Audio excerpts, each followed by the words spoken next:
Assalamualaikum warahmatullahi wabarakatuh.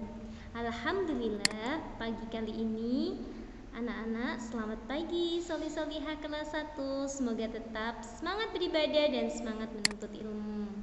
Nah, sebelumnya Bu Guru ingin anak-anak semua berdoa sebelum belajar.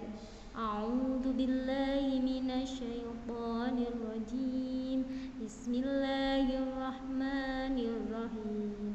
Raditu billahi rabba wa bil islami dina wa bi Muhammadin nabiyyan wa rasul. Rabbi zidni ilma warzuqni fahma. Amin ya rabbal alamin. Ingat selalu anak-anakku semuanya kelas 1B untuk selalu patuhi protokol kesehatan, memakai masker, mencuci tangan dengan sabun dan air mengalir, menjaga jarak atau menghindari kerumunan. Pembelajaran kita kali ini tematik, tema 8, peristiwa alam, subtema 4, bencana alam, pembelajaran yang kedua. Untuk mata pelajarannya ada PJOK dan Bahasa Indonesia.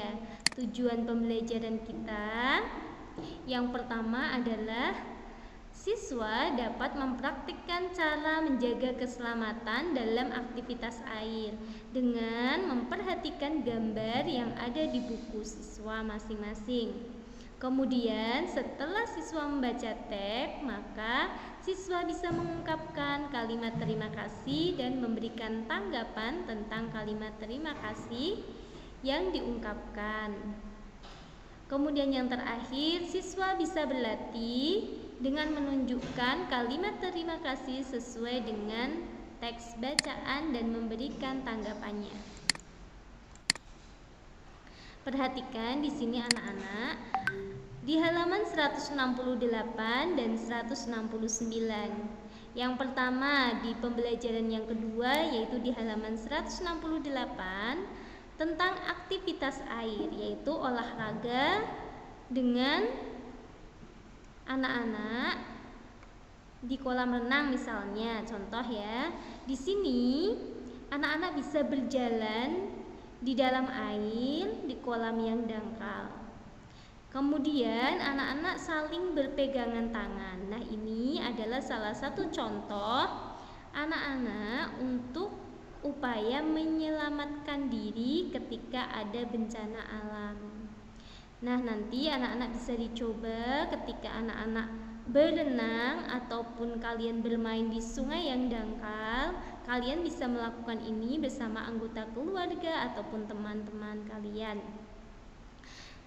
Setelah itu di pembelajaran berikutnya yaitu di 169 halaman 169 anak-anak bisa lihat di sini ada satu keluarga di mana mereka mengalami banjir. Nah, kira-kira anak-anak tahu enggak penyebab banjir? Seperti yang sudah anak-anak ungkapkan di pembelajaran yang pertama. Sekali lagi ya, Bu Guru akan jelaskan. Nah, banjir itu terjadi kadang juga dari ulah manusia. Seperti contohnya, banyak yang membangun rumah-rumah atau perumahan sehingga untuk air hujan itu tidak bisa diserap oleh pepohonan karena semuanya sudah dibuat bangunan-bangunan bertingkat ataupun gedung-gedung bertingkat, dan juga biasanya untuk halaman rumah, kemudian di jalan-jalan itu semuanya sudah menggunakan paving sehingga tidak bisa air itu masuk ke dalam tanah. Padahal air yang mengalir yaitu dari hujan mengalir ke dalam tanah itu bisa diserap oleh tanah, tetapi karena sudah dipaving, air tidak bisa mengalir dan menyebabkan banjir. Banyak yang masih membuang sampah sembarangan, yaitu membuang di sungai. Beberapa sampah yang tidak bisa membusuk misalnya, contohnya plastik. Nah, akhirnya akan menyumbat saluran air dan air tidak bisa mengalir dengan lancar. Ini juga akan menyebabkan banjir. Apa yang harus dilakukan anak-anak ketika ada bencana banjir di sekitar daerah kalian misalnya?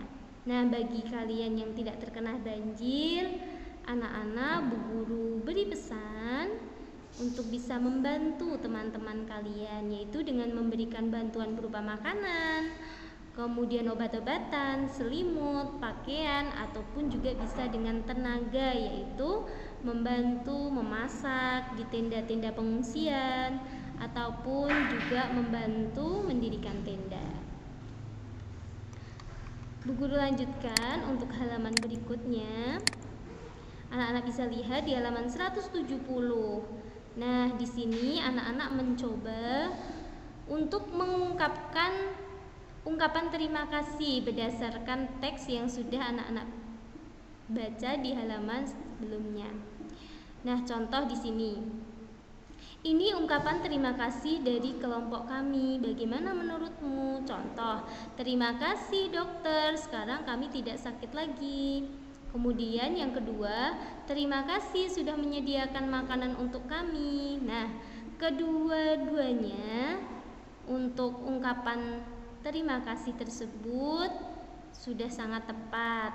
Anak-anak nanti silahkan tugasnya adalah membuat kalimat ataupun ungkapan terima kasih beserta tanggapannya. Itu saja untuk pembelajaran di pembelajaran kedua. Ingat ya anak-anak, tugasnya hari ini hanya ada 2, yaitu membuat kalimat terima kasih dan juga membuat ungkapan terima kasih beserta tanggapannya. Di pembelajaran 1 halaman 162, kemudian di pembelajaran 2 contohnya ada di halaman 170. Untuk pembelajaran 2 silahkan anak-anak bisa menulis di buku tulis masing-masing. Jangan lupa untuk diberi nama, kemudian nomor absen, dan dikumpulkan, dikirimkan via WA ke Bu Guru. Terima kasih anak-anak, cukup itu yang Bu Guru sampaikan. Wassalamualaikum warahmatullahi wabarakatuh.